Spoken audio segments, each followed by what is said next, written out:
Hello students, this is Pharma College Hawassa campus presenting an audio lecture materials on Introduction to Health Economics for the second year nursing students, prepared and present by Mengiste Bakala. This lecture materials are expected to contribute during the lockdown of students at home to be utilized during their stay at home, and in addition to the given lecture materials. So the first part will cover the overall course content of the health economics, 1 credit hour course, and the basic concepts, definition of economics in general and health economics in particular will be considered. Basic principles of microeconomics and macroeconomics, which may include the market structure and market failure, why market fails, and as well as the point of demand and the demand for healthcare, and as well as the supply, which is very important point in economics. The supply shifters and the supply for healthcare will be discussed in chapter 2. And the third chapter, relationship between health and development, the impact of development to the health and the impact of health to the development will be reviewed or discussed. Chapter 4 covers about measurement of cost of illness, economic evaluation of health interventions, how we measure the cost of illness, and the last part will cover about healthcare financing, how the healthcare system is financed, or the finance source of the healthcare system, including resource mobilization, risk pooling methods, and resource allocations. So method of teaching and evaluation, the course will be mainly a lecture-based teaching, and there will be also an individual-based exercise during the sessions. Definition of economics, the first part covers points or issues or important concepts in the economics and health economics will be discussed here. Non-economics definition of economics is just simply the role of money in human affairs. So how money contributes to the human needs, to satisfy the human needs, regardless of its scarcity, as well as other factors. So social science, which study how people attempt to make use of resources. So how people make decisions by efficient allocation of resources in order to attain a maximum fulfillment of unlimited human wants or needs. Here, human being is trying to match the unlimited human needs with limited resource. Matching this is the most important part of the human being. So economics will analyze or suggest how this could be achieved. When you come to the point of health economics, it's the application of economic theories and models, and as well as techniques to the analysis of decision making by individuals, healthcare providers, and the government with respect to health and healthcare. This was mentioned by Morris and others. Because the application of economic theories and models, there are several economic models and theories, and there will be decisions in the healthcare provisions and service provisions, the government as well as at the government level, as well as individual level, as well as society level. So the health economics part will analyze how decisions should be made towards achieving good health and healthcare system. The point of want and needs, desire or needs and wants are usually not basic, but needs are basics, like shelter, food, housing, like that.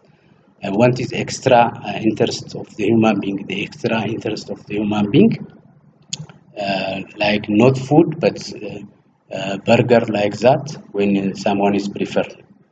Goods and service are the most important point in economics. Goods are those things which are produced to be sold. And during our current issue, sanitizers, face masks, anti-pains like that can be considered as produced goods for the purchasers or for the users. The other one is service. Some term of the goods and some terms is service involving doing something for the customers but not producing goods. like antenatal care service or radiological examinations are considered as service. Concept attached with the use of money is the main important point in the use of money is exchange medium. It's a principal medium for exchange in society. You take the money and you take the goods in exchanging the goods for the service part. So the exchange rate or how you decide to exchange your money with the type of goods will be the issue of economics.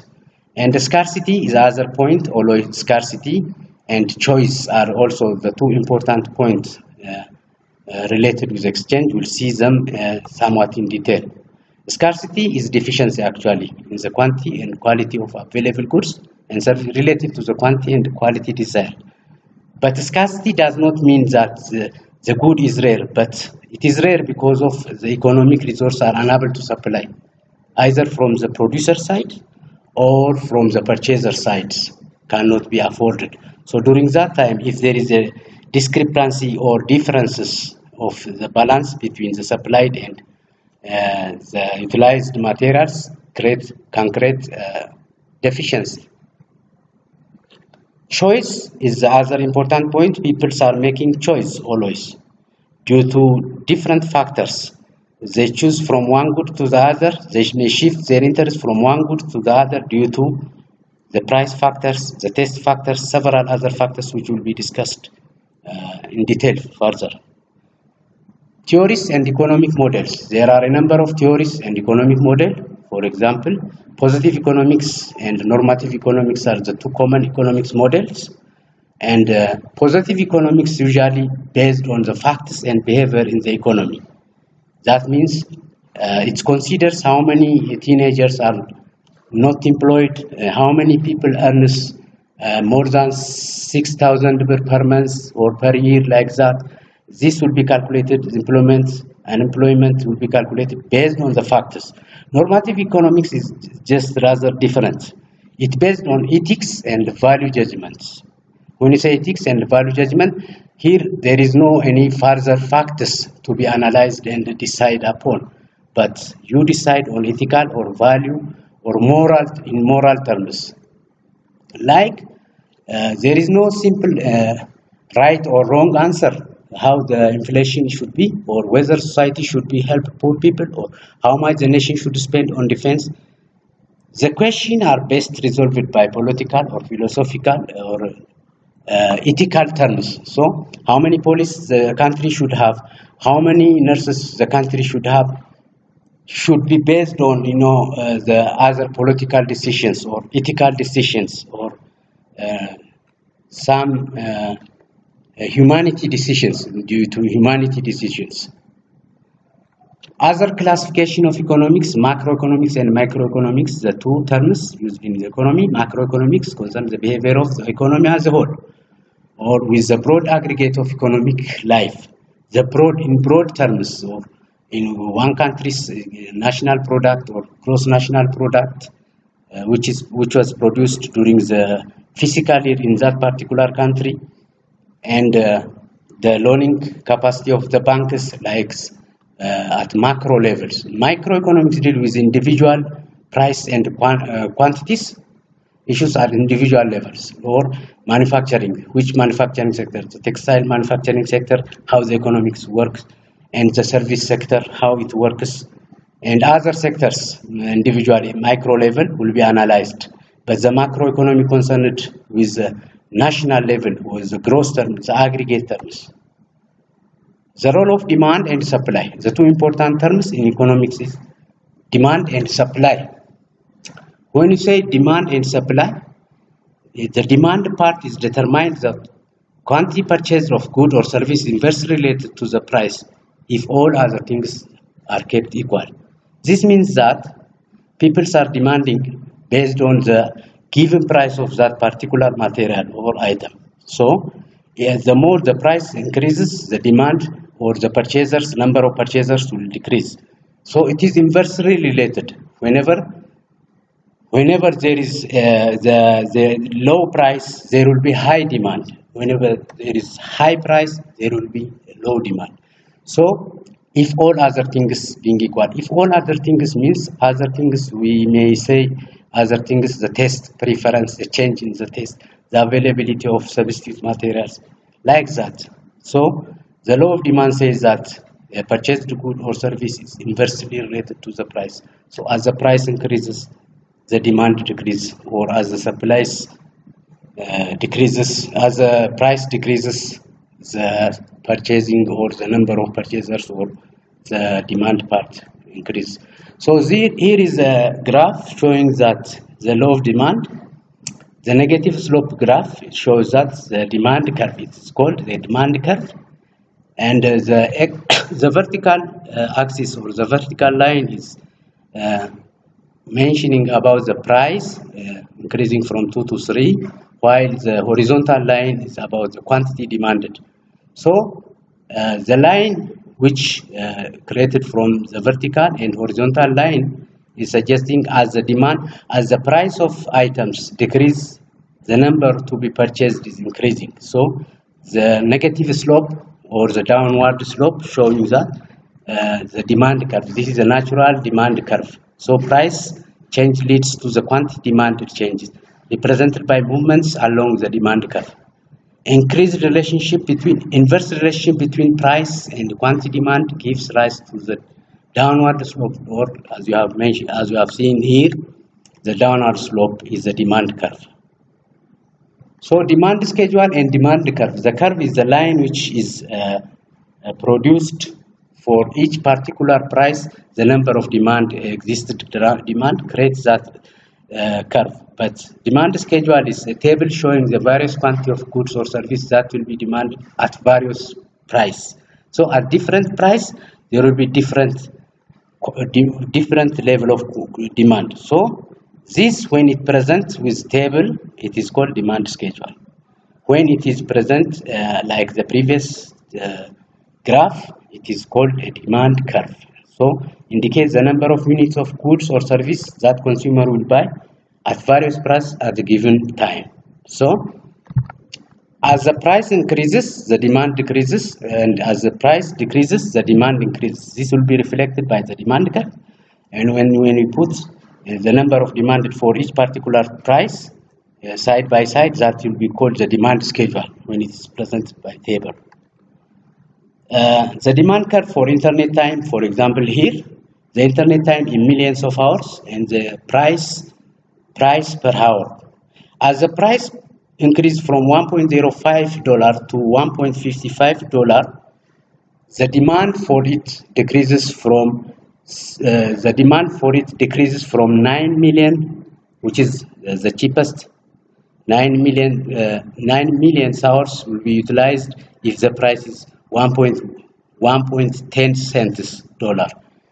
But when the price became 1.50, as you see here, the number of demand will fall down to 3 million hours. So this is called the demand curve, explained by taking an example of the internet times in millions and price in USD. So change in quantity demand and in demand change in quantity demand, movement along the demand curve that occurs because the price of the product has changed. So there will be a change in demand curve. Within the demand curve, as you have seen, it will go from negative slope in negative slope ways. Change in demand, but can sometimes happen due to other factors other than the change in price, due to the test or substitute product. So the curve will be, outward movement. There will be an outward movement or inward movement. The overall chart or the overall graph or the overall curve will be inwardly or outwardly moves. So that will be called change in demand. The quantity demand will be reflected within one single table. Here, as you have seen, D1, D2, and D represent three demand curves, the three demand curves. So the outward movement for the same price, there will be different level of demand. This could be happened due to other reason other than the price. So the outward movement, the D1 is outward movement, the D is the first or the initial demand curve, and The D2 is also the other inward movement, which the supply, the demand of the individuals for the same price has changed. So the shift from D to D1 is an increase in demand. More will be purchased at each price. A shift from D to D2 is a decrease in demand. Less will be purchased at each price. Here the price is the same, but the graph has been moved outward and inward due to other factors other than the price, inwardly and outwardly. So change, for example, determinants of demand are sometimes other than the price, change in income. When people's income increases, increase in demand will be resulted in increasing in demand. Lower income also, when people's income decreases, their demand also decreases. Change in taste and preference. Sometimes people's taste preference will be changed due to time or due to other factors. Change in consumer expectation due to their own expectation or due to their own psychological assumption. The amount demanded can be varied. First, we have discussed and seen the amount of the demanded material to be determined by price, but other than price, also there will be a function of income and a function of preference of taste and consumer expectation.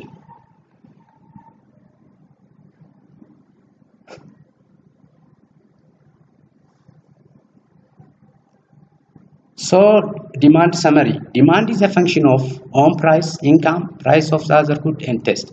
So own price, that the particular material's price can determine the number or the amount of that material demanded by the consumer, as well as the income of the consumers can determine the amount of the demanded material. Also the price of other goods.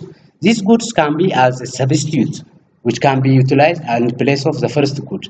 And also a change in taste or in taste pattern. So the demand curve shows demand as a function of goods, own price, and also all other things being constant. Change in own price shows up as a movement along the demand curve. Change in income price or substitutes or complement or taste shows us a shift in demand curve. A shift in demand curve, as we have seen the three graphs, the outward and the inward curves. These outward and the inward curves are the result of change in taste or substitutes price. Substitutes price, the material which replace or complement. Complement are the material which are going side by side with the first original material. If the price of this substitute and complement and taste changed, the total graph could be changed inwardly or outwardly. But change in own price only alone can create a change within a single curve. Change in the single curve from left to right. Change will be from left to right in a negative slope form.